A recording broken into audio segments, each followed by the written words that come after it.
my grandparents meeting, how they were reunited, and how I was born. So my grandparents actually met in church. They're really religious, even to this day. They make all of our family go during religious events like Christmas, Thanksgiving, even 4th of July.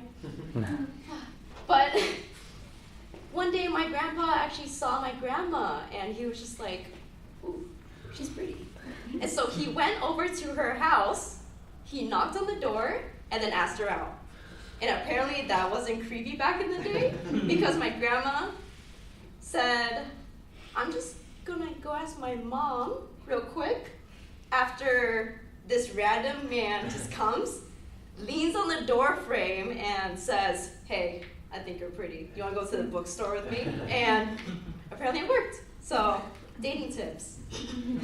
And then they started dating, they got married, and they had 6 kids.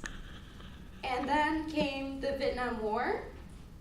And what actually happened was my grandpa fought for the South, but he got injured, so he couldn't fight the war anymore, but we lost anyways.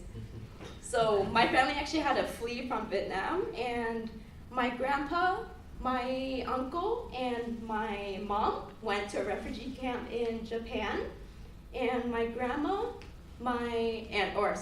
and everyone else went to a refugee camp in the Philippines. And so they were actually separated for 2 years before they were reunited in LA, in California. And they stayed there for another 3 years before moving to Orange County. And that's where my mom met my dad. They got married, actually very quickly. And they had my sister and my brother and then me.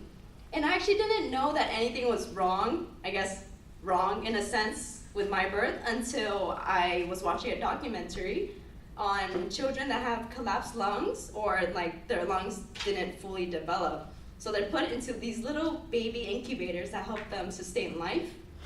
And one day I was just watching it and I was like 6 maybe, and my dad walks in and he's just like, hey Claire, you're in one of those. And I was like, what? So he didn't tell me the story because I don't think he knew how to explain it in English. So I asked my mom what happened, and she was just like, when you came out, you were crying for 1 second, and then you stopped breathing for another 3 seconds. And then you started laughing. And I freaked out everyone, like even my doctors were just like, what the?